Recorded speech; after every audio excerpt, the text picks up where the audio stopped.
My colleague, and it's very early stage, so we're having to take any comments on what the would have. So in terms of the motivation for this work, I think obviously we've seen a kind of big increase in the use of rent control measures, particularly kind of in the face of the quite significant affordability challenges faced by many renters in a whole host of countries. In a European context, I think we see around sort of half of countries now have some form of second or third generation rent control. And I think quite a lot of these policies have been in place now for sort of several years. And more discussion, I think, in policy circles around the design and the effectiveness of these measures. And kind of becoming a lot more central to housing policy debates, and that's certainly the case in Ireland as well. Alongside the increased use of rent control measures, we've also seen the increasing prevalence of large landlords or institutional investments in European housing markets.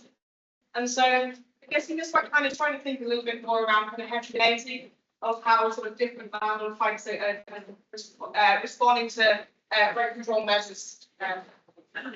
Sorry for the interruption, but we have the visit of the rector of the university, the chancellor of the whole university. It has been a big meeting the whole morning, and he has about 5 minutes to stay with us and 2 minutes. 2 minutes to welcome you. Sorry for the introduction. We welcome you to Tarragona, and thanks for making to be here and for you to enjoy not only the weather and the food, but also the unity and sharing this days. Thanks also Sergio, the people from the cathedral. It's a pleasure and one of us to pleasure you. Thank you very much. I'm so sorry. So yes, very good. Thank you.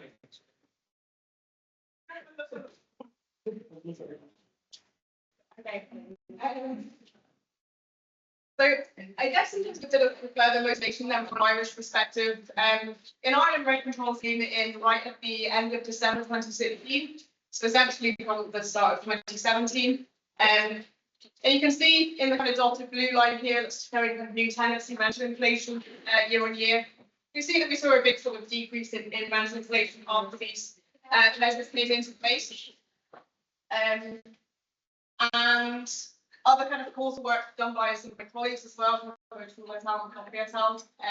providing causal evidence of the dampening effect that these rent control measures had on rental inflation after the implementation. But I think what you can also see then is in the sort of post-COVID period, we've seen quite a big increase in rental inflation again. So it's a period of obviously kind of pretty high CPI inflation more generally in the economy, big interest rate rises. So we're looking at the period of 2022 to 2024 here. Interest rates at the start of our period were at 0, and then kind of they went up to 4.5%. So quite a kind of an economically turbulent period.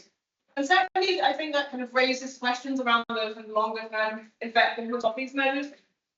And yeah, that's essentially sort of what we're trying to dig into a little bit more. How effective these measures have been over the last couple of years. So in terms of what we're doing, is examining the medium term effectiveness of this second generation style rent control during a period of high inflation and rapidly increasing interest rates. I guess kind of one of the major novelties from an Irish perspective, we've had a massive improvement in the data that we have in the last couple of years. It's now a legal requirement for landlords to register their tenancies on an annual basis. Previously, we only saw them at the point a new tenancy commenced. Now we have much better insights into kind of the ongoing situation for specific tenants as well. So we can examine kind of the magnitude of pricing decisions in both rent control and non-rent areas.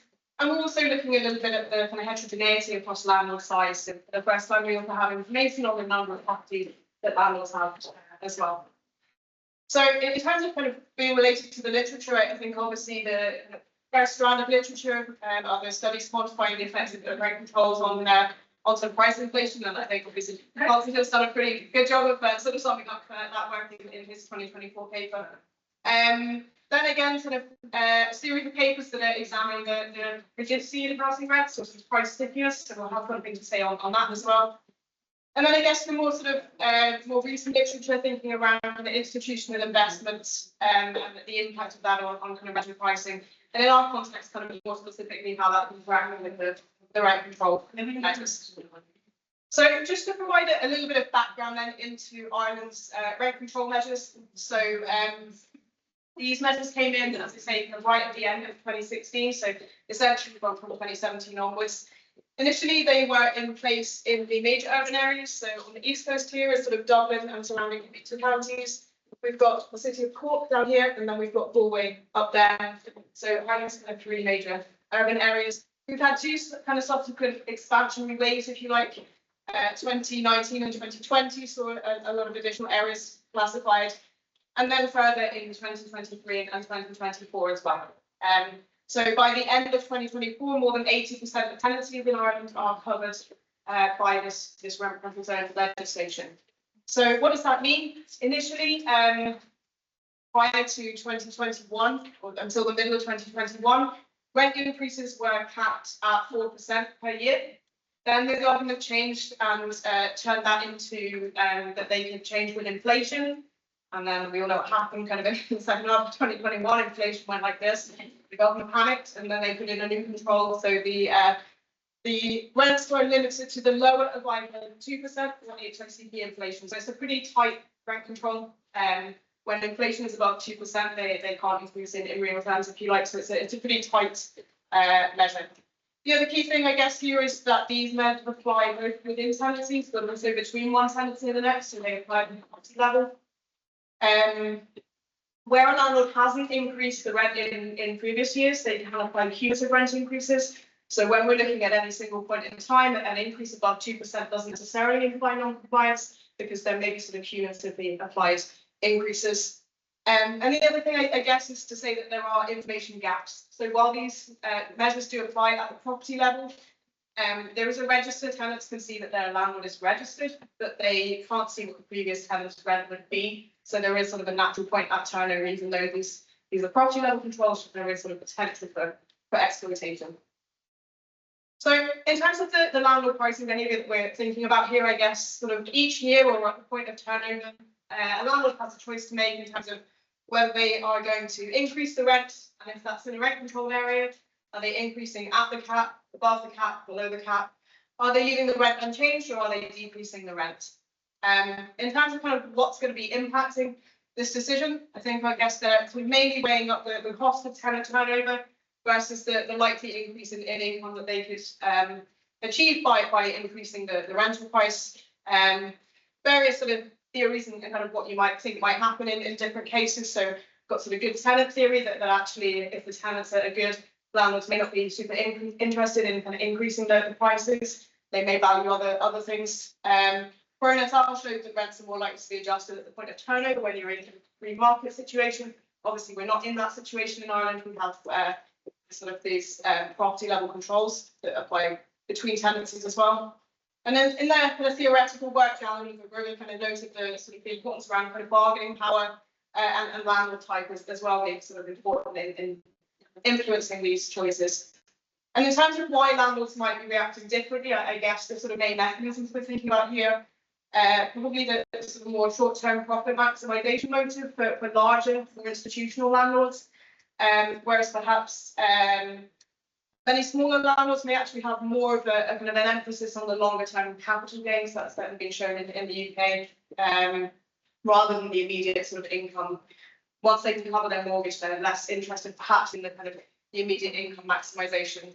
And again, kind of economies of scale, market power, different levels of regulatory awareness across different landlord types, and also the fact that we're in such an economically turbulent period where increases in interest rates, any kind of small landlord on a variable rate mortgage may have actually seen their mortgage payments increase by quite a lot. So we're quite likely to see some different responses across landlord types as well. So in terms of the data we're using then, so I already mentioned that one of the key sort of things that we've seen in the last couple of years, it's been a lot of work on our behalf, but we have now data in Ireland in terms of tracking what's actually going on with the rent controls. So from April 2022, landlords are now required to register their tenancies on an annual basis. And as I said previously, they only had to register when they had a new tenancy, or when that tenancy hit a 6-year period, they then had to do another renewal. So we were missing the vast majority of tenancies and kind of seeing how the rent controls were actually impacting on those tenants. So in this work, we are using the data from the rental regulator, the Residential Tenancy Board. We have data between Q2 2022, so right when this regulation started, up to Q4 2024, in which time we have about 620,000 registrations. And then the other thing to note, I guess, is that we have much better linkage. They've changed their systems now. We can actually properly track properties. We have property identifiers, and so it's a much easier job to sort of track households and properties over time. So we have 336,000 matched property pairs in our final sample. So obviously we're looking at kind of how rents are changing from one year to the next. So we need to be able to see properties at least twice. I don't have it in these slides, but we obviously there are properties that we only see once, and we don't see any major differences in observable characteristics between those that we see once versus those that we see twice. So we're kind of fairly happy with the sample that we have. So just a couple of kind of key points on the descriptors then. I think you might just see that with the average change in rent at the property level there is 2.6% year on year. And you may have noticed off the from the second slide I had, when you look at rent index figures over that period, the sitting tenants, the average rents were increasing by sort of 5-6% a year. And for new tenancies, they were kind of up anywhere up to around 10%. So when actually we're tracking the property level changes in rents, we see kind of quite a different picture to what we see when we look at the kind of the average rents and kind of rent index over time, which is something I can come back to later on. 83% of our sample then of the ongoing tenants, the ones that we haven't been able to see previously, 17% for where we see a change in tenants. About 45% of the sample is in Dublin itself, another 15% in the other cities in Ireland. In terms of the landlord size then, so we've broken up into these classifications here. So small and medium landlords, so small being 1 to 2 properties, medium being 3 to 20. They're making up the vast majority of the sector, so around 80% national. And then sort of the very large landlords, so those that have more than 100 properties, accounting for about 11.5% of our sample. But you can see if you look at Dublin on the left-hand side, they're actually accounting for sort of almost double that, around 22-23% of the Dublin market. So they do have sizable presence in Dublin. So I'll come back to the landlord size a little bit later on. So the first thing I really want to show you then is the distribution of these property level rent changes. So we've split out here between the ongoing tenancies on the left-hand side and where we see a change in tenant on the right-hand side. So I think the first thing to note really is the really high degree of nominal rigidity, or the kind of lack of price changes from one year to the next. So in the rent controlled areas, it's around 60% of sitting tenants, so no change in their rent from one year to the next. In the non-rent controlled areas, it's 75%. And then you can see quite clear differences in the distributions. In the rent controlled areas, we have a clear peak at 2% where the rent control caps are. In the non-rent controlled areas, it's really an all or nothing story. So around 10% of sitting tenants in non-rent controlled areas saw their rents increase by at least 20% from one year to the next. So as I said, this isn't a typical period. This is a period where we've got kind of big increases in interest rates, but that's a pretty big increase to be faced with on a kind of at any single point in time. So we can clearly kind of see differences in the distributions here. At the point where we have a turnover in tenants, obviously meant to be the property level controls.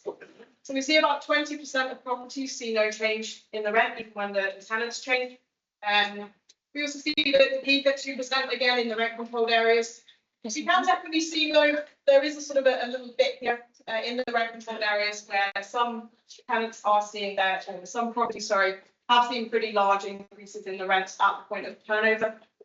But not compared to the sort of the non-rent controlled areas where nearly 40% of those properties saw the rents increase by at least 20% when the properties turned over. So I think you can kind of quite clearly see the differences in the kind of pricing and the distributions between the sitting and the changes in tenants and between the rent controlled and non-rent controlled areas there.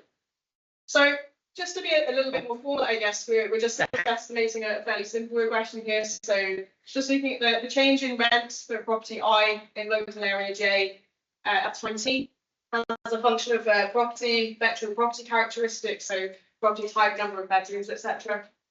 And we're interacting that with the sort of turnover dummy there.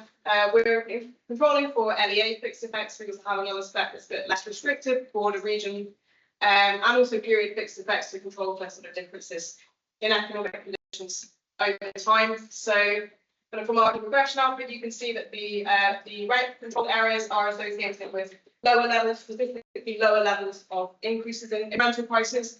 And particularly, I guess, maybe at the point of turnover. So at the point of turnover, we do see kind of higher increases in RPZs relative to other properties. But really, it's the non-RPZs where you really see that kind of big difference at the point of turnover. So I guess this is sort of showing perhaps the benefit of having these property level controls where the rent controls last kind of between tenancies as well. Then is just to sort of bring out these interactions between the RPZs, the landlord size, and the tenancy type. So if we just focus on the kind of final chart here, so we obviously see the point of turnover. It's the point where we see really high kind of increases in the kind of rental prices in the non-rent controlled areas, but we don't see any statistically significant difference across landlord size there. Where we do see a difference is at the point of turnover in the rent controlled areas, where the very large landlords with more than 100 tenancies are kind of, we're only seeing kind of on average about sort of half the magnitude in terms of rent increases that we see for the small and the medium ones.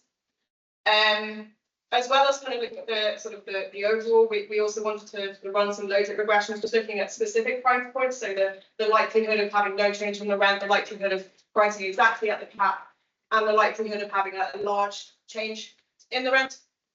So in terms of the likelihood of seeing no change at all in the rent, the only difference we see across landlord size here is for ongoing tenancies, so the kind of the blue line here, where smaller landlords are less likely to change the rent from one is the next. The largest landlord is most likely, but even there, the predicted probability of no change in the rent is more than 50%, even for these very large landlords. So there's a big degree of kind of phenomenal rigidity right across the landlord sizes. It's not just that these large landlords are kind of increasing the rents all the time, they're just not.